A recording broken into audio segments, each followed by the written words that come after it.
השעה הבינלאומית מהדורת יום חמישי באולפן ערן סיקורל, והיום ביומן ממשלת ישראל הבטיחה, אבל בינתיים לא ממש מממשת את ההבטחה. 100 יתומים סורים לא הגיעו לישראל, וגם לא נראה שיגיעו בקרוב. כל הפרטים כאן אצלנו. טורקיה ותומכיה השתלטו על העיר הסורית אלבה בניצחון חשוב גם על דאעש וגם על הכוחות הכורדים. שר החוץ האמריקני נמצא במקסיקו בניסיון נואש אולי לשפר את הקשרים המעורערים בין ארצות הברית למקסיקו. המשבר בין קוריאה הצפונית למלזיה מעמיק עוד יותר לאחר ניסיון פריצה לחדר הקירור שבו שוכבת גופתו של אחיו למחצה של שליט קוריאה הצפונית שנרצח בשבוע שעבר. וגם, האם התגלו עולמות חדשים שבהם ישנם חיים, או לכל הפחות, האם אפשר להשתמש באותם כוכבים כבסיס להתנחלות אנושית חדשה? השעה הבינלאומית בצוות העורך זאב שניידר, מפיקות סמדארטה לובד ואורית שולץ, הטכנאים שמעון דוקרקר ורפי אפלויג. אנחנו מתחילים.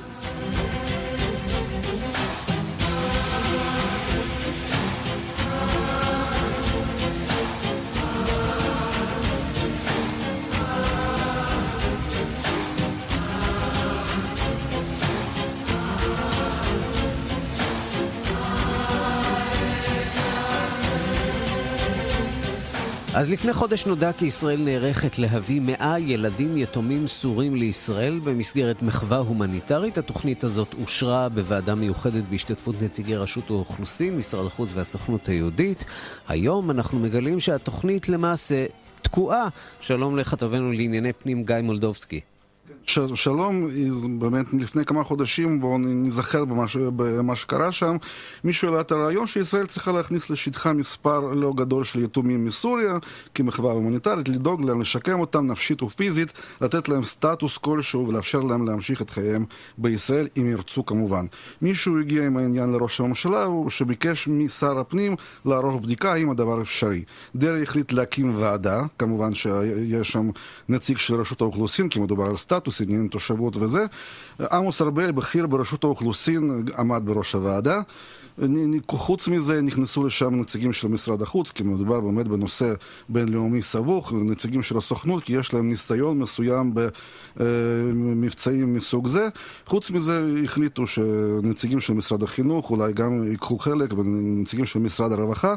הוועדה עבדה כמה שבועות, עשתה עבודת מטה מאוד מאוד רצינית, והגיעה להחלטה שהדבר אפשרי, שאפשר להביא לפה 100 ילדים, בני 12 עד 14, לתת להם סטטוס של תושב ארעי. משהו שקצת יזכיר את קליטת הווייטנאמים. משהו כזה, כן. אחרי כמה חודשים הם יוכלו, אם ירצו כמובן, להמיר את זה לסטטוס של תושב קבע, וכמובן, ולקבל תכלס כמעט את כל הזכויות שיש יש אזרח ישראל, הם יוכלו להישאר כאן, וגם טיפלו גם בנושא של קרובי משפחה מדרגה ראשונה, אם ימצאו כאלה אחר כך, כי היו מקרים בעולם שגם הם יוכלו להשתלב בישראל. וצריך להגיד שלסיפור הזה הייתה גם תועלת מדינית רבה מבחינתה של ישראל, והוא שובה כהלכה. הנושא הודלף לתקשורת לפני חודש, אחרי שהוועדה באותו יום, שהוועדה סיימה לעבוד, זה קיבל באמת כמות תקשורת נאה גם בארץ וגם בחול, באמת תקשורת חיובית מאוד, שאנחנו כל כך זקוקים לה. והיום אתה מגלה שמשהו שם מסתבך, כן, נכון? שם משהו מסתבך, מה שאנחנו יודעים נכון לעכשיו, שדבר היחיד פחות או יותר שנעשה מאז, כי הוחלט לערב בכל הנושא, לפי דרישת של משרד החוץ, את נציבות האו"ם לפליטים, שהיו אמורים למצוא את הילדים האלה, להביא אותם כנראה ממחנות פליטים ביוון או בטורקיה, דיברו על שתי המדינות האלה, ונקבעה פגישה, לפני שהייתה אמורה להתקיים פגישה בין נציגים של משרד החוץ, לנציבות האו"ם לפליטים, ועוד כל מיני גורמים. הפגישה הזאת בוטלה ללא שום הסבר, ורומזים לנו שבוטלה מגבוה, בהחלטה מגבוה. ראש הממשלה? אנחנו לא יודעים להגיד, אבל רמזו לנו שבאמת זה מגיע שזה או מגיע מראש הממשלה או משרד החוץ, איפשהו שם. איפשהו שם. ולא נקבע תאריך חדש, ושום דבר לא מתקדם מאז. בסך הכל פנינו לכל הגורמים שמעורבים בפרשה. והם רבים, כן. כן, כן, כן. פנינו לכולם, נתנו להם זמן, מספיק זמן להגיב, לחפש לנו תשובות, שאלנו שאלות מאוד קונקרטיות, פנינו למשרד החוץ, למשרד ראש הממשלה, לרשות האוכלוסין, לסוכנות וגם לנציבות הפליטים. קיבלנו נכון עכשיו רק תשובה אחת מאוד קצרה מרשות האוכלוסין, שהנושא נמצא בטיפול. זה הכל, שאר הגורמים החליטו לא להגיב, להתעלם, לא הספיקו, לא יודעים מה. טוב, אנחנו נחכה כאן לפליטים הסורים, נמשיך לעקוב אחרי הסיפור הזה, בתקווה שהתוכנית הזאת אכן תתממש, ואין אף אחד שתוקע אותה שם בדרך. גיא מולדבסקי, תודה רבה על הסיפור הזה. ומכאן לכתבנו לענייני ערבים, ערן זינגר. שלום ערן. שלום ערן. כן, המצב בסוריה, אנחנו יודעים, מוסיף להיות קשה, כך שגם אם זה טיפה בים, אותם 100 פליטים סורים, ילדים שאמורים להגיע לכאן, הייתה עשויה להיות לכך אולי תרומה מוסרית קטנה, אבל כרגע, נכון לעכשיו זה נראה תקוע. אני תוהה איך זה ייראה שם בסוריה. מבחינת איך זה ייראה ביניהם? תשמע, אנחנו, משיחות שהיו לי בשנתיים-שלוש האחרונות עם הפצועים הסורים שמאושפזים בבתי חולים בארץ, אתה לא שומע אצלם רצון להיות פליטים. הם לא רוצים לבוא לגור פה, הם לא רוצים לחיות כאן. הם רוצים להתאשפז פה בישראל, הם רוצים לקבל את הטיפולים הנחוצים ולחזור. הם לא רואים בישראל הבית שלהם. אין ספק שהדיווח שהיה על כך שישראל תקלוט 100 ילדים, יש בו מחווה הומניטרית, וזה כמובן לדעתי יעזור קצת לשפר את הדימוי, את הדמית של ישראל, לפחות בקרב כמה מהשכנות שלה, אבל בוא נאמר שזה לא מה שישכנע את הסורים שישראל מטפלת בהם, שישראל היא מדינה שטוב להיות בה. הם יודעים את זה טוב מאוד, גם בלי המחווה הזאת, אם בסופו של דבר היא תיכשל. אז בוא נדבר על סוריה עצמה והחדשות שמגיעות משם. כוחות המורדים שזוכים לסיוע מצבא טורקיה כבשו מידי דאעש את העיר הצפונית אל-באב לאחר שבועות ארוכים של לחימה. אחד ממפקדי המורדים אומר שאנשיו מסלקים עכשיו את המוקשים שתמנו הטרוריסטים האסלאמיים בשכונות העיר. זה לקח חצי שנה, אפשר להגיד שהמשימה הזאת הושלמה? לפחות על פי מה שהדיווחים שאנחנו עוקבים אחריהם, כן. מדובר במבצע מורכב מאוד, שמשתתפים בו לא רק המורדים הנתמכים בידי הצבא הטורקי, אותם גורמים ערבים ואחרים שהקורדים תומכים בהם תמיכה מאוד ברורה. מדובר גם בפעילות נמרצת ומאוד ברורה של הצבא הטורקי. למעשה אפשר להצמיד תווית של צבא טורקיה למבצע. זה מבצע חשוב מאוד. ערן, תסתכל שנייה על המפה הכוללת. כן, בוא תמקם אותנו. אנחנו מדברים על אזור שהוא צפונית מזרחית לחלב, נכון? נכון, לא רחוק מהגבול עם טורקיה. דרומית לגזינטפ. ותסתכל טיפה מזרחה, ותראה את הגבול עם עיראק, עוד כמה מאות קילומטרים, ותסתכל מה שקורה במוסול. למה אי אפשר להפריד בין מה שקורה עכשיו באל-באב למה שקורה במוסול? כשבאמצע עראקה נזכיר, בין שני היעדים האלה. עראקה בירתה של דאעש, של המדינה האסלאמית. שים לב את תנועת המלקחיים, ערן. מצד אחד, אנחנו רואים את הפעולה המאוד ברורה ומוצלחת של הצבא הטורקי והמורדים, אנשי צבא סוריה החופשי. זה הארגון שנתמך בראש ובראשונה על ידי הטורקים. הם מצליחים לסלק את דאעש, כמו שאמרת, לפנות את המוקשים מהמעוזים האחרונים של דאעש באל-באב. ואם אתה מסתכל מזרחה, אתה רואה את מה שקורה במוסול. מדרום למוסול, אנחנו מדברים על הגדה המערבית של מוסול, הושלם המבצע להשתלטות על שדה התעופה במוסול, וזה אירוע דרמטי, הוא מתרחש גם הוא בשעות האחרונות, והוא מלמד שדאעש סופג מהלומה אחר מהלומה. גם שם הכוחות המשתתפים, בעיקר כוחות עיראקים, משתתפים במבצע לפינוי דאעש או לגירוש דאעש ממוסול, מדווחים שהם הרגו עשרות מחבלים של דאעש בשדה התעופה. הם פוצצו פיצוץ מבוקר 4 מכוניות תופת שארגון המדינה האסלאמית הכין כדי להתמודד עם הכוחות העיראקים שיגיעו. ומי שמסתכל על התמונה הרחבה, על המרחב הזה עכשיו שבגבול שבין עיראק לסוריה, מגלה עד כמה דאעש צריך להיות, אנחנו נלחץ עכשיו אל הפינה. למעשה כרגע הם שולטים בעיקר בעראקה, נכון? הבירה שלהם. נכון, באזור הסורי כן, יש עדיין מעוזים בעיראק עצמה. בתוך עיראק, באזור אל-חיים, על הגבול שבין עיראק לסוריה, באזור מוסול עצמה עדיין יש כיסי התנגדות של דאעש. זה לא הולך להיגמר כל כך מהר. אבל התמונה החשובה, אתה הזכרת את עראקה, היעד מספר 1 זה עראקה. עראקה, המעוז או עיר הבירה של דאעש, השאלה היא, וכאן נפתחה תחרות, ערן, מי יגיע לשם ראשון? האם יהיו אלה הכוחות הנתמכים בידי הטורקים? האם יהיו אלה האחרים של הצבא הסורי והרוסים שמסייעים להם מהאוויר? האם אלו יהיו בכלל כוחות אמריקנים, אותם כוחות שנתמכים בידי האמריקנים, הכוחות, הקואליציה, הברית המשותפת, הברית הסורית הדמוקרטית של הכורדים והערבים? מי יצליח להגיע לשם ראשון? אני חושב שאנחנו נראה כאן מלחמה על הקרדיט, אבל עם כל הניסיון לצבוע את מה שאנחנו רואים עכשיו בצבעים משמחים, צריך לזכור היטב, אנחנו יודעים את זה, ולמדנו את זה על בשרנו לדעתי כמעט כל מדינות האזור. כשדאעש מרגיש לחוץ, כמו שיש לו סיבה טובה להרגיש לחוץ היום, בגלל מה שקורה במוסול ומה שקורה באלבאב, דאעש נוקם. דאעש פועל בצורה אחרת במקומות אחרים. אם זה בסיני, אם זה בבגדד, כדי לפגוע בכוחות שנאמנים לממשל, או איראן, להזכירך, אירופה, ארצות הברית. דאעש מבחינתו עושה עכשיו מאמץ להראות, או יעשה, להערכתי, כל מאמץ אפשרי להראות שהוא מבחינתו סיים רק מערכה אחת, או סיים רק קרב אחד, אבל המערכה עדיין לא הושלמה. ועוד לפני שכל זה קורה, ערן, בוא נדבר שוב קצת גיאוגרפיה. אלבאב וחלב, 40 קילומטרים בסך הכל מפרידים בין שתי הערים האלה, שטורקיה שולטת עכשיו במידה רבה באחת מהן, וסוריה ורוסיה בעיר השנייה. מה זה אומר, ועד כמה באמת מדובר כאן בכיבוש שהוא מתואם עם הצד הסורי, ובעיקר עם הצד הרוסי?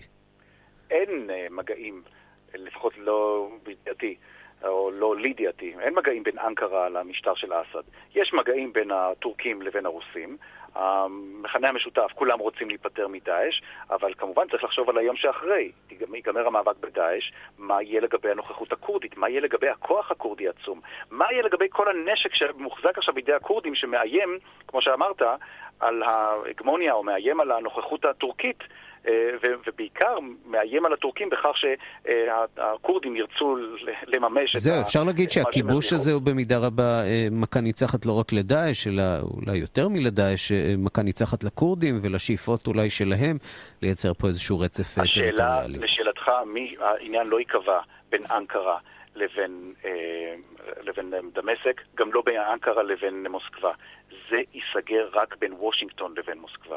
מה שיחליטו הנשיא טראמפ והנשיא פוטין, זה מה שבסופו של דבר יקבע מה יהיה בגורלם של הקורדים, מי יישאר שם באלבאב, אגב, מי ישמור בשטח שההישגים שהשיגו הקורדים ואחרים, ועכשיו במקרה הספציפי הזה הצבא הטורקי באלבאב, מי אכן יקפיד וישמור על כך שהדאעש לא יצליח לחזור לשם. כלומר, איזה כוח יישלח לשם? אני לא רואה את הצבא הסורי חוזר לשם בזמן הקרוב. הצבא הסורי לא מתפקד בכלל. הוא לא מסוגל להשתלט על כל האזורים שנכבשו מחדש בעזרת בעלי הברית שלו, או כאלה שהם אינם בעלי הברית שלו, כמו הטורקים. מי יעשה את זה? לכן, להערכתי, העסק בסופו של דבר ייסגר רק בין פוטין לבין הנשיא טראמפ. אין לכך, לדעתי, שום אפשרות אחרת. ערן זינגר, כתבנו לענייני ערבים, תודה. שתי פרסומות ומיד נשמע מה קורה בארצות הברית. השעה הבינלאומית חזרנו, אנחנו לארצות הברית. סקר חדש מגלה כי 6 מתוך 10 אמריקנים מרגישים שמצב הכלכלה טוב, השיעור הגבוה ביותר מאז שנת 2007, אז החל המשבר הכלכלי בארצות הברית. 44% מהאמריקנים מתייחסים בחיוב למדיניות הכלכלית של הנשיא טראמפ, לעומת 38% שמתייחסים למדיניות הכלכלית שלו בשלילה. החדשות הרעות מבחינתו של טראמפ הן בתחום המלחמה בטרור, ההגירה ומדיניות החוץ. שלום לכתבנו בוושינגטון, נתן גוטמן. שלום ערן. אז הכלכלה האמריקנית מקבלת את טראמפ בזרועות פתוחות, במידה רבה הוא קוצר את הפירות של אובמה, צריך להגיד, אבל גם מצליח לייצר כאן איזושהי רוח רעננה. יש פה, ערן, שילוב של כמה גורמים. קודם כל, באמת, אובמה השאיר מאחוריו כלכלה שחזרה לפסים. הוא הצליח להתגבר על המשבר הכלכלי, לפתור את בעיית האבטלה ולייצב את השוק הפיננסי, וברור שטראמפ קוצר את הרווחים מהעניין הזה. בנוסף לכך, טראמפ נהנה מאפקט טראמפ בוול סטריט, יש הרבה מאוד אופטימיות בקרב אנשי עסקים. אגב, כמו שיש כל פעם שנבחר נשיא רפובליקני לשלטון, הם מסתכלים על טראמפ, על ההצהרות שלו, ורואים עתיד שבו יש פחות מיסים על חברות, פחות רגולציה, לפיכך רווחים גדולים יותר, הבורסה אוהבת דברים כאלה. צריך כמובן לסייג ולומר שטראמפ עדיין לא באמת עשה שום דבר בתחום הכלכלה. מה יקרה כאשר הוא באמת יבטל את ביטוח הבריאות של אובמה? מה יקרה כאשר הוא יתחיל להשקיע את $1,000,000,000,000 שהוא רוצה להשקיע בשיקום התשתיות? יש עוד הרבה שאלות פתוחות בעניין הזה, אבל כרגע בהחלט יש כאן שילוב של כלכלה יציבה ואופטימיות שמובילות לאהדה של טראמפ בקרב אנשים שמסתכלים על הצד הכלכלי. כן, ומה יקרה עם הסכמי הסחר? והזכרת את אובמה קר, תוכנית הבריאות של אובמה, ואנחנו בהחלט רואים בימים האחרונים את המחאה מתחילה להתעורר גם בכינוסים העירוניים שמקיימים הסנטורים בארצות הברית, שנפגשים עם האוהדים שלהם בשטח, והם שומעים שם דברים קשים. כן, זו תופעה מאוד מעניינת. אנחנו נמצאים עכשיו בשבוע של הפסקה בקונגרס, ומקובל שחברי הקונגרס חוזרים למחוזות הבחירה שלהם, ועושים, נפגשים עם הבוחרים, הרי בסופו של דבר הם האנשים שצריכים להחזיר אותם לוושינגטון, טאון הול מיטינגס קוראים לזה, מעין עצרות עם, ובראשית תקופת אובמה, אנשי מסיבת התה גילו את הדרך להשפיע על הציבור ולהשפיע על המחוקקים דרך האירועים האלה. הם פשוט השתלטו על מפגשי הציבור האלה, השמיעו את קולם וגרמו לחברי הקונגרס להרגיש שיש תזוזה אמיתית בשטח. במידה רבה זו נחשבת להצלחה הגדולה של תנועת מסיבת התה, וכעת הדמוקרטים והשמאל מאמצים את אותה שיטה. מה שהם עושים בעצם זה, הם הולכים לעצרות העם של הרפובליקנים שתמכו בטראמפ, מפגינים, מציקים להם בשאלות, לא מניחים להם לרגע. מה שאמור להיות מעין דיון פשוט של מחוקק והבוחרים שלו, הופך להיות מאוד טעון. ראינו את זה אתמול בלואיזיאנה, איך תומכי הדמוקרטים האמריקנים כמעט פוצצו שם ישיבת עצרת כזאת של סנטור רפובליקני. וראינו את זה גם באוקלהומה וביוטה ובפלורידה, שוב, שילוב של אנשים שהם באמת דמוקרטים שבאו לשם כדי להציק לנבחרים, וגם של רפובליקנים שמודאגים באמת משאלות כמו מה יקרה לביטוח הבריאות שלהם בעוד כמה חודשים, אם וכאשר הקונגרס וטראמפ יבטלו את אובמה קר. בואו נדבר על ההיבטים הפחות מעודדים מבחינתו של טראמפ, של הסקר הזה. רק 39% מהאמריקנים סבורים שהוא מתמודד כהלכה עם סוגיות ההגירה, 55% חושבים שהוא עושה עבודה רעה. איפה הבעיה, הצו הנשיאותי שהוא לא מצליח לממש, או אולי היחסים עם מקסיקו? הכל ביחד, ובעיקר התחושה בקרב הציבור האמריקני שאין כאן מדיניות מסודרת ומושכלת מטעמו של טראמפ, כפי שהתברר עם הפרסום החפוז הזה של צווי הגבלת הכניסה לארצות הברית, שגם היו כוללנים וגם פגעו בקבוצת אוכלוסייה שלמה של מוסלמים בעולם, ומעבר לכך הוצאו בצורה מרושלת שגרמה לבלגן בשדות התעופה, ואחר כך נפסלו על ידי בית המשפט.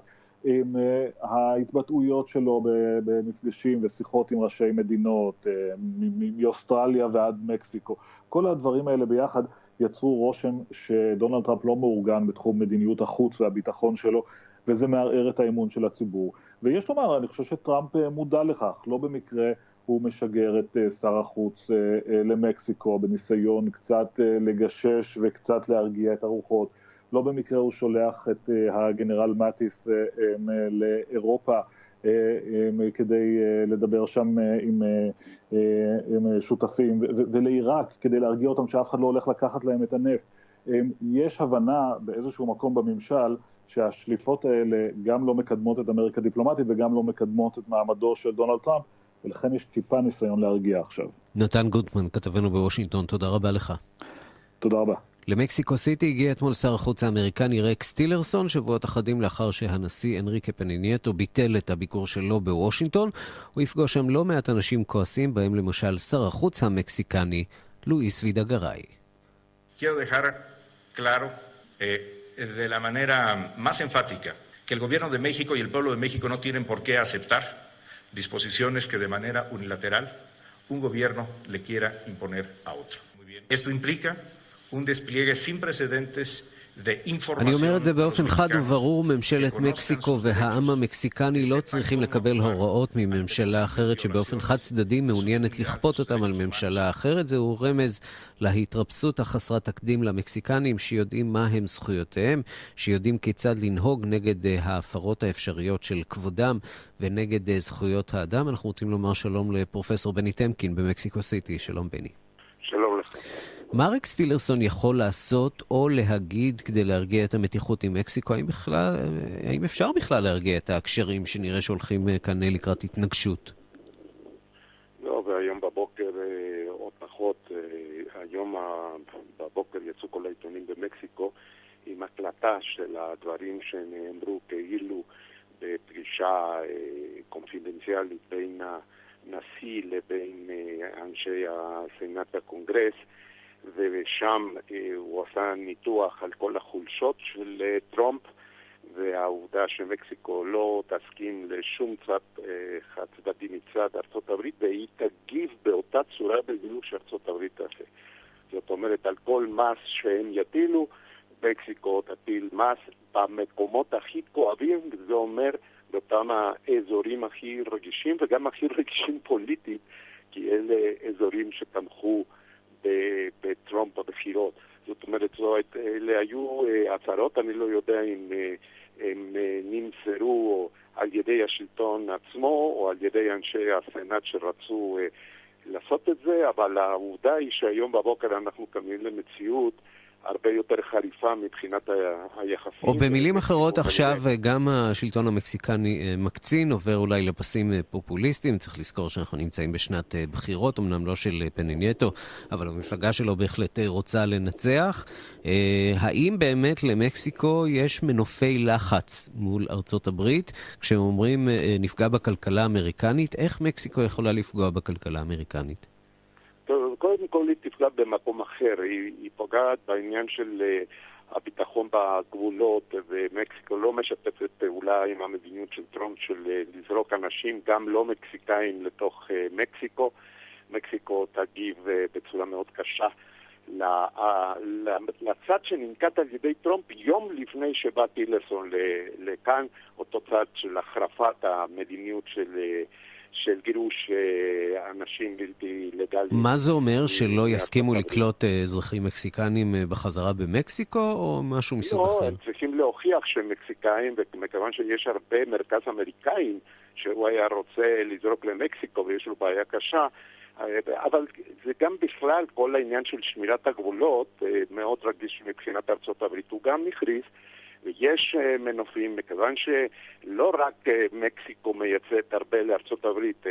ארצות הברית יש לפחות 4 מיליון מקומות עבודה בארצות הברית שתלויים בייצוא של ארצות הברית למקסיקו. החקלאות האמריקאית מייצאת הרבה מאוד דווקא מאזורים האלה הטרומפיסטים לתוך מקסיקו. מקסיקו מרגישה שיש לה את הכלים בשביל להתמודד, וגם מרגישה נדמה לי חולשה. הוא אומר את זה באופן, שר החוץ המקסיקאי אומר את זה באופן פתוח לגמרי, שהוא מרגיש שיש חולשה היום לטראמפ. נדמה לי שמעתי את הדברים האחרים של נתן גוטמן, והוא צודק בהחלט.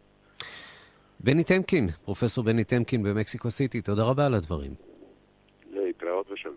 פרסומת. 3:31 בשעה הבינלאומית. ממשל טראמפ הודיע אתמול כי הוא מבטל הוראה של ממשל אובמה, ולפי התלמידים טרנסג'נדרים שמגדירים את עצמם אחרת מן המין הביולוגי שאיתו נולדו, יוכלו להשתמש בבתי הספר בשירותים של המין שאליו הם משייכים את עצמם. לטענת משרד המשפטים האמריקני, סוגיית השירותים איננה סוגיה פדרלית, וכל מדינה תוכל להחליט בנושא לפי צביונה. שלום לכתבנו בניו יורק אסף זלינגר.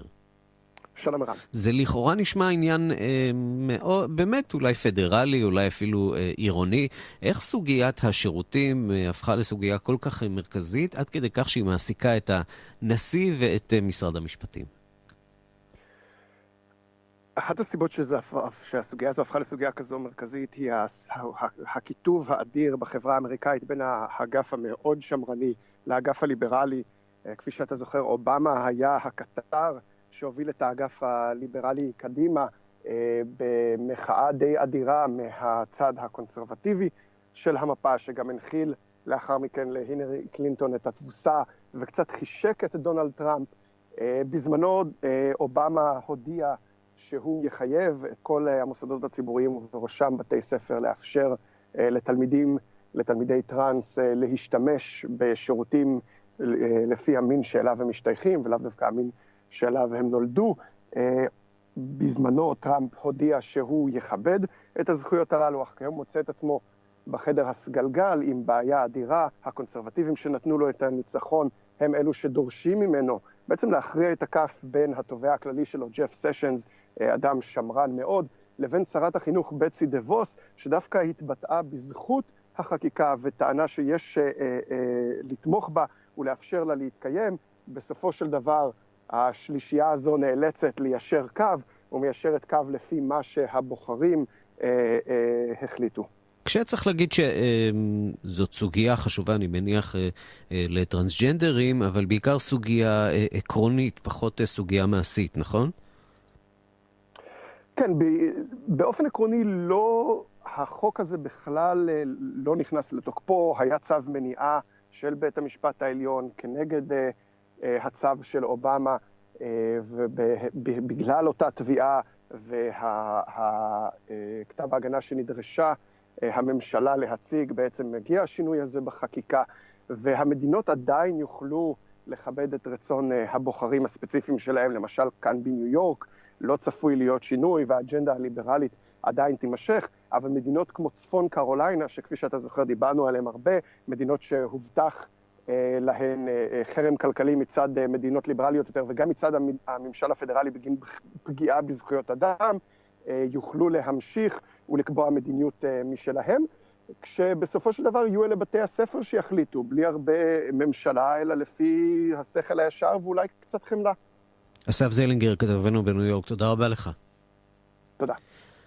הבוקר, כותרות העיתונים באוסטרליה עסקו בראש ממשלת ישראל נתניהו, אבל לא התרכזו בביקור במדינה, אלא דווקא בהתבטאות שלו נגד ראש ממשלת אוסטרליה לשעבר, קווין רד, כי הוא לא היה מאוהדי ישראל. זה כמובן הגיב ואמר שנתניהו הוא זה שמונע את השלום בין ישראל לפלסטינים. דיווחו של שליחנו לסיור ראש הממשלה לאוסטרליה, יואב קרקובסקי. ראש ממשלת ישראל נגד ותיקי הלייבור, זעקו הבוקר כותרות העיתונים כאן בסידני. אז על מה יצא הקצף? מה עורר את הסערה? בואו נחזור למסיבת העיתונאים המשותפת לראש הממשלה בנימין נתניהו וראש ממשלת אוסטרליה מלקולם טורנבול אתמול במעון המושל בסידני. זו הייתה השאלה הראשונה. Bring your attention to two former Australian Prime Ministers who are encouraging Australia to recognise הכתבת האוסטרלית שאלה את ראש ממשלת ישראל על קריאתם של שניים מראשי הממשלה לשעבר מטעם הלייבור, בוב הוק וקרין רד, לראש הממשלה הנוכחי להכיר במדינה פלסטינית, והיא שאלה את נתניהו מה הוא משיב להם. זו הייתה תשובתו של נתניהו. I ask both former prime ministers to ask a simple question. What kind of state will it be that they're advocating? A state that calls for Israel's destruction? A state that whose territory will be used immediately for radical Islam. אני שואל את ראשי הממשלה לשעבר על איזו מדינה אתם מדברים? כזו שתומכת בטרור? אנחנו עזבנו את רצועת עזה, פינינו את כל ההתנחלויות ועזה הפכה למדינת טרור של חמאס מושפעת מאיראן. אם רוצים מדינה, זו צריכה להיות מדינה שמכירה בישראל כמדינה יהודית, אמר נתניהו, ושלא מסכנת אותה ביטחונית. אני בעד שהפלסטינים ינהלו את ענייניהם בעצמם, אבל השליטה הביטחונית חייבת להיות בידינו. נתניהו קיבל העמדה הזו גיבוי מראש הממשלה האוסטרלי, טורנבול. We support an outcome which has two states where Israelis, the Israeli people, the Palestinian people live side by side as a result of direct negotiations between them. You cannot expect any Israeli. אנחנו בעד חזון שתי המדינות שיושג במסגרת הסכם שיושג במישרין על ידי שני הצדדים. אבל אין זה הגיוני שמדינה תסכן את ביטחון תושביה. תפקידו של ראש ממשלה לדאוג לשלום ולביטחון של אזרחיו. זה תפקידי שלי כאן באוסטרליה. זהו תפקידו של נתניהו כראש ממשלת ישראל, אמר ראש ממשלת אוסטרליה. מקורבים לנתניהו הבהירו היום, זו לא הייתה ממש מתקפה, אלא תשובה לגיטימית. אגב, קווין רד היה ראש ממשלת אוסטרליה בעת המשבר החריף בין שתי המדינות, סביב הדרכונים האוסטרליים שלכאורה עשתה ישראל בהם שימוש במסגרת פעולות של המוסד. האם בשל כך הוא היה כל כך ביקורתי כלפי ישראל? אולי. גורם מדיני בסביבתו של נתניהו אמר היום, לישראל חשובה תמיכה דו-מפלגתית כאן באוסטרליה, לכן מחר יפגוש נתניהו את מנהיג הלייבור ביל שורטן, יושב ראש האופוזיציה כאן באוסטרליה. יואב קרקובסקי, פמליית ראש הממשלה, בסידני. צרות דאון אנדר. המתח בין קוריאה הצפונית למלזיה גובר. בפיונגיאנג מפנים אצבע מאשימה לעבר קואלה לומפור ואומרים שהיא זו שאחראית למותו של אזרח צפון קוריאני בשטחה של מלזיה. המלזים משיבים אש וטוענים שאם לצפון קוריאנים לא היה מה להסתיר, הם היו משתפים פעולה עם החקירה. דיווחה של כתבתנו נטליה קנבסקי. התסריט הזה היה ידוע מראש 10 ימים לאחר הרצח המסתורי של קים ג'ונג נאם, אחיו למחיצה של המנהיג הצפון קוריאני הצעיר קים ג'ונג און. מאשימה קוריאה הצפונית את מלזיה במותו של האיש. בהודעה הארוכה של סוכנות הידיעות הממלכתית נאמר שהחקירה המלזית אינה חוקית ואינה מוסרית, כי רשויות מלזיה לא הזמינו את הנציגים הצפון קוריאנים להשתתף בה וסירבו להשיב את הגופה למולדת. לשון ההודעה. שמו של קים ג'ונג נאם אינו מוזכר ולו פעם אחת בהודעה הזאת. מדובר בה באזרח צפון קוריאני אנונימי. פיונג יאנג אינה מכירה בעובדה שהאיש שמת ב-13 בפברואר בנמל התעופה הבינלאומי בקואלה לומפור הוא אכן קים ג'ונג נאם, בן 45, שחי בגולה במשך 15 השנים האחרונות וביקר את המשטר הרודני של מולדתו בכמה הזדמנויות. מפקד משטרת מלזיה חליד אבו בכר השיב היום להאשמות של פיונג יאנג ואמר, אם אין לכם דבר להסתיר אז למה לא תשתפו פעולה עם החקירה? Police will open up investigation and we will carry out a fair and just investigation, but the investigation is ongoing, so this is part of... אנו מנהלים חקירה פתוחה והוגנת והיא עדיין נמשכת, אמר מפקד משטרת מלזיה. לדבריו, קואלה לומפור מעוניינת לחקור את מזכיר השגרירות הצפון קוריאנית, אך אינה הולכת להפר את הנורמות הבינלאומיות של החסינות הדיפלומטית. בתקשורת פורסמו תמונותיהם של 5 צפון קוריאנים שעל פי החשד היה להם חלק בתכנון הרצח. 2 נשים אזרחיות וייטנאם ואינדונזיה שתקפו את קים ג'ונג נאם וככל הנראה הרעילו אותו עדיין במעצר, והן טוענות שפעלו מטעם תוכנית הטלוויזיה המצלמה הנסתרת. עד כה היו קשרים בין קוריאה הצפונית למלזיה טובים והמסחר בין השתיים היה פורה. כ1,000 צפון קוריאנים עובדים בשטח מלזיה, כעת עלולים הקשרים האלה להיפגע, והמפסידה העיקרית מכך היא כמובן המדינה המבודדת ביותר בעולם. השעה הבינלאומית חזרנו. צוות מדענים בינלאומי גילה מערכת שמש חדשה ובה 7 כוכבי לכת שדומים בגודלם לכדור הארץ. המערכת הזאת רחוקה כ-40 שנות אור מכדור הארץ, שזה רחוק מאוד. החוקרים מעריכים שב3 מהכוכבים שהתגלו יכולים תיאורטית לפחות להתפתח חיים. שלום לאורן הארי, וואלה ניוז, ופריק של מדע בדיוני צריך להגיד. לגמרי, אפילו בסדר ההפוך הייתי אומר את זה, אבל גם מדע פופולרי. 7 כוכבים זה די והותר לכל ההתחממות הגלובלית שיש. זה נכון, אם אנחנו באים להתנחל בהם ולייסד בהם את New Israel או New Earth וכו' וכו', ו40 שנות אור, אתה יודע, נכון, זה מאוד מאוד רחוק, זה מרחק בלתי נתפס כמעט. מצד שני, בהתחשב בגודל היקום, זה ככה כמתחווי קשת. כמה זמן לוקח להגיע, לעבור 40 שנות אור? תמחיש לנו ככה במהירות הנוכחית של הטילים ושל החלליות. הרבה עשרות אלפי שנים. זה לא, בוא נגיד את זה ככה, זה לא אקטואלי. לא למימוש בדור שלנו. למה בכל זאת שווה להשקיע בדברים כאלה, כשלכל ברור? מה זה להשקיע בדברים כאלה? אז קודם כל, אתה יודע מה, ההשקעה כרגע היא לא השקעה אדירה, מכיוון שמדובר בטלסקופים וכולי וכולי. אתה יודע מה, בוא ניקח אפילו את הדבר הקטן, שאם אכן יש שם חיים. אגב, כשאנחנו אומרים שב3 כוכבים יש אפשרות לחיים, הכוונה היא חיים מבוססי פחמן כמו בכדור הארץ.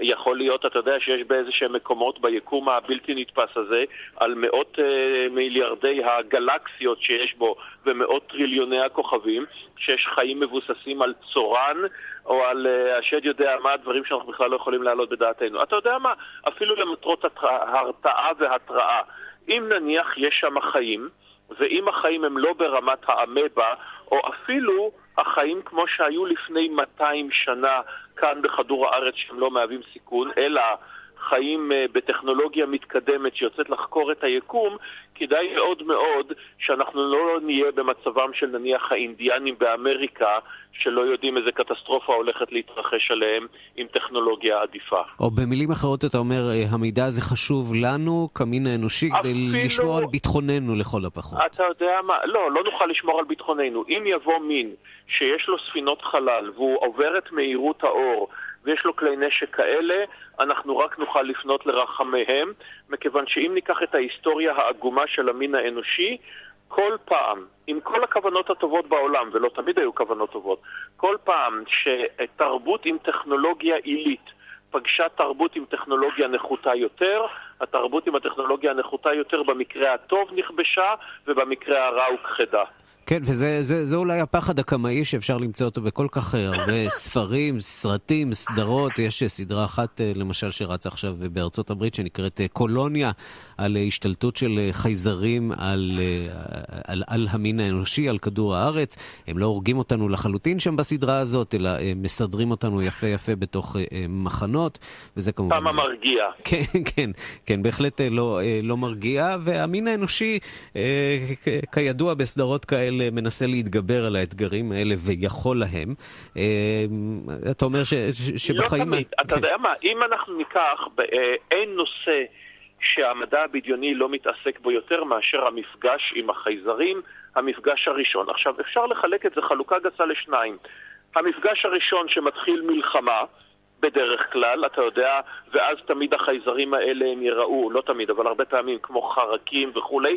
הפחד הקמאי, כמו שציינת, שההתגלמות שלו אולי זה אותו ספר מספרי היסוד, מלחמת העולמות, הפלישה ממאדים שמגיעה וכולי וכולי, עשרות מאות סרטים. או, וזה כבר אומר הרבה על התרבות, אתה יודע, שלנו, שלעיתים זה גם היו מפגשים אחרים לגמרי, כמו למשל מפגשים מהסוג השלישי הסרט, או E.T.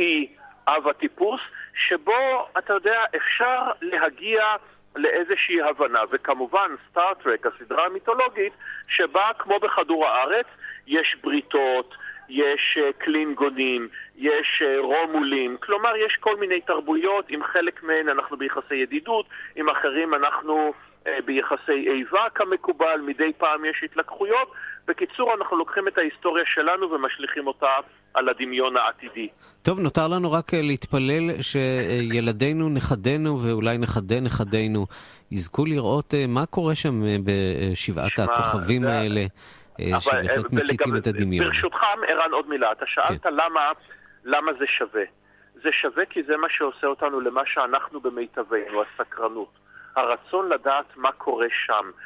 והרצון להפליג, פשוטו כמשמעו, להפליג לכוכבים, להפליג לדמיון, להפליג למדע, זה הטוב שבאדם. כן, ומי שלא יכול להפליג עד לשם, לפחות שיפליג כאן בעולם, יש עוד הרבה לאן להפליג. אורן ארי, עורך חדשות החוץ של וואלה ניוז, תודה רבה על השיחה הזאת. להתראות. עולם האמנות הלונדוני סוער עם גלריה בעיר המציגה אומנית נאו-נאצית ואיסלאמופובית, לא פחות. כתבתנו לענייני תרבות מירי קרמלובסקי. רעש גדול בלונדון והפגנה גדולה שצפויה בסוף השבוע הזה, והכל סביב הגלריה LD50 בעיר. הגלריה הממוקמת במזרח העיר מציגה דרך קבע אומנות נאו-נאצית ומארחת בשיחי הגלריה שלה באופן פתוח דוברים גזענים. בקיץ שעבר התקיימה במקום ועידה שבה השתתף מרט סטיבנס, מי שהיווה השראה לטרוריסט מאוסלו, אנדרס ברייביק, שרצח ב-2011 77 אנשים בשנאתו היוקדת למהגרים. אחרי הרצח אמר סטיבנס בין השאר, לכבוד הוא לי להיות חבר של האיש שהיה לו אומץ לעשות משהו שלי לא היה האומץ לעשותו. בין חובבי הגלריה גם האיש הזה. I believe in equal rights for all. And respect for all Americans. However, what makes me different is I also demand respect for the rights and the heritage of European Americans. Thousands of special interest groups stand up for African Americans, Mexican Americans, Jewish Americans, etc., etc.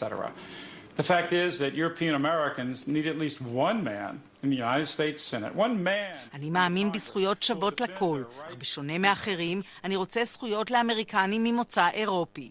אלפי קבוצות לוחמות על זכויות האפרו-אמריקנים והיהודים האמריקנים. אנחנו צריכים לעצור את זרימת המהגרים לאמריקה. כך אמר האמריקני הרפובליקני דיוויד דיוק, מי שהיה בעבר מנהיג הקוקלוס קלן, וכעת מנסה בכל דרך, גם דרך האומנות, לומר את דברו נגד מהגרים יהודים, מוסלמים ואחרים. בעלת הגלריה, לוצ'יה דייגו, כתבה בחשבון הפייסבוק שלה שהגלריה מקדמת דיאלוג בין כל הקצוות, ושהיא לא נמנעת מלהציג אומנות של אומנים נאו-נאצים ואומנים מהימין הקיצוני. צלב קרס ורוד רוסס בלילה על דלת הגלריה, וכעת כאמור, אומנים והקהל הרחב מתכננים הפגנה גדולה בסוף השבוע, ודרישה לסגירה מיידית של הגלריה המסיתה. Tudo nosso! Aí Oswaldo Cruz e Madureira! Alô, família azul e branco! Vai, Mexica, Portela! כן חברים, זה השלב הזה בשנה, הקרנבל הוא זה שמעסיק אותנו עכשיו בדקות הקרובות. שלום למשה מורד, איש המוסיקה שלנו. שלום, שלום. ושלום לרן לוצקי בברזיל. רן לוצקי בברזיל, לא על קו הטלפון, אז אולי אנחנו נשמע ממשה מורד קצת על המוסיקה שמלווה את היום הזה. כן, קודם כל הקרנבל הוא במשך כל השנה בברזיל. מסתיים קרנבל אחד, מתחילים להתכונן לקרנבל הבא. הקרנבל מתחיל באופן רשמי מחר. כבר יש חגיגות בסלבדור ורסיפה, ומחר הקרנבל בריו. בצהריים מקבל מלך הקרנבל, מומו, את מפתחות העיר ריו. במשך 4 ימים העיר בשליטת הקרנבל ומלך הקרנבל. רן לוצקי, שלום לך. שלום, שלום. אני רואה שאתם מוכנים אפילו יותר ממני פה. אנחנו מוכנים, אנחנו ערוכים. אתה כבר הכנת את הסמלה שלך לתהלוכה? עדיין אצלת עופרת, אבל הקרנבל באמת כבר נפתח בכמה ערים, יותר בצפון מזרח ברזיל, כמו סלבדור, היום גם ברסיפה הצטרפו החגיגות. ריו וסאו פאולו ממחר בעצם חגיגות, אבל בעצם האווירה פה כבר בשבוע האחרון ברחובות, הקרנבל העממי, מה שנקרא בלוקוס, יצאו לדרך מלפני שבועיים, בהחלט מרגישים את זה ברחבי העיר. אני רוצה לשאול אותך אם יש סיבה לחגוג, כי אני שומע שהמצב בברזיל ובעיקר בריו הוא במידה רבה בחירה, גם בגלל המשחקים האולימפיים שהותירה את הקופה מרוששת, אבל גם בגלל שורה של פרשיות שחיתות ושביתות ומחאות. אנחנו שומעים גם על לא מעט יהודים שעכשיו הם מחליטים להרוס את החפצים ולבוא ארצה בעקבות המצב שם. האם באמת יש סיבה לחגוג? נקודתית בריו המצב הוא באמת קשה. המדינה, וזה היה של עשרות שנים, לא רק בגלל האולימפיאדה, כמו שאתה אומר, של שחיתות ובזבוזים, המדינה במצוקה תקציבית מאוד רצינית, מדינת ריו דה ז'ניירו, לא מסוגלת לשלם משכורות למשל לעובדי הציבור, כולל שוטרים שפתחו בשביתה לפני כמה ימים, מה שכמובן מדאיג מאוד מהבחינה ההבטחה. השוטרים כבר חזרו לעבוד, עדיין יש הרבה בעיות פיננסיות, אבל הקרנבל הוא יותר חזק מכל הדברים. שום דבר לא יעצור את הקרנבל. וגם לא את המוזיקה של הקרנבל, משה, זאת חגיגה של מוזיקה. זאת חגיגה של מוזיקה, וכמו שאמרת, תלבושות ושיגעון אמיתי שבאמת מתחיל כל השנה. אחד השלבים זה בחירת השיר, ההמנון של בתי הספר לסמבה השונים. מה שאנחנו שומעים ברקע זה כבר Breaking News, ההמנון שישודר בשבוע הבא, שינוגן בשבוע הבא, של אחד מבתי הספר לסמבה הוותיקים והחשובים בריו, פורטלה. אז זה השיר של קרנבל 2017 של פורטלה, לטרה סמבה. הם באמת בית ספר לסמבה שנמצאים בו גם קבוצה של ולה גוארדיה דה פורטלה, הגוארדיה הוותיקה של פורטלה, שהם מראשוני הסמבה, הסמבה הראשונה העממית. וכמו שנאמר קודם, באמת הקרנבל העממי הוא הרבה יותר מעניין בעצם ממה שהתיירים הולכים לראות. המסחרי. שזה מצעד המנצחות כמובן בסוף והתהלוכה, אבל עדיין זה השיר שילווה את בית הספר לסמבה פורטלה במסגרת התהלוכה, שבה מאות ואלפי חברי בית הספר לסמבה, זה מין מתנס מקומי כזה, עושים את הקילומטר של הסמבודרומו בריו, וכל הזמן חוזרים על השיר הזה, והקצב הזה, עם הבטוקדה, המון כלי הקשה. ואם אתם לא רוקדים עד עכשיו, אז אני לא יודע, שמחה מהי. מחר נשדר שעתיים ספיישל לקרנבל מסביב לעולם ב-88. זה קורה ב-9 בערב ב-88. כן, עם שירי הקרנבל של השנים הקודמות, של החדשים, שזה אחד מהם, ועוד ועוד. רן לוצקי ומשה מורד, תודה רבה לשניכם. נשמע עוד מהקרנבל הזה. תודה.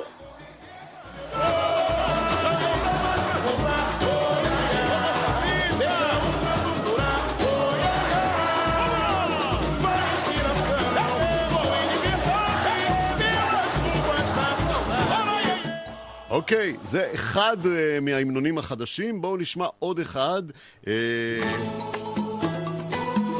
זה של מנגרה. כל שנה בוחרים נושא,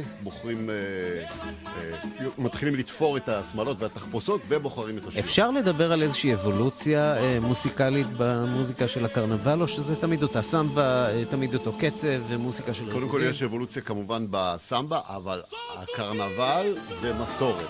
תמיד יש הנה, הקריאה הזאת בהתחלה שמציגה את בית הספר, ואחרי זה השיר של בית הספר.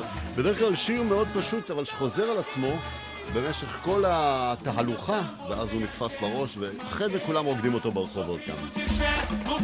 מנגרה, עוד אחד מבתי הספר לסמבה החשובים. גם קבוצת כדורגל נדמה לי. בסמבה חשובה כמעט כמו כדורגל בברזיל, הבית ספר לסמבה שמנצח זה כמו אליפות הכדורגל. אולי אפילו קצת יותר. קצת יותר, כן, הייתי אומר. משה מורה, תודה רבה על המוזיקה, ועד כאן השעה הבינלאומית מהדורת יום חמישי, האחרונה לשבוע. בצוות העורך זאב שניידר, המפיקות סמדרטל עובד ואורית שולץ, הטכנאים רפי אפלויד ושמעון דוקרקר, אני רנסי קורל. אנחנו ניפגש שוב ביום ראשון אחרי חדשות השעה 3 בעוד מהדורה של השעה הבינלאומית, ועד אז תוכלו להמשיך להיות איתנו בקשר גם בדף הפייסבוק שלנו, גם בטוויטר, world_news_hour, ובינתיים שיהיה לכולכם המשך יום נפלא, סוף שבוע שקט והרבה הרבה סמבה.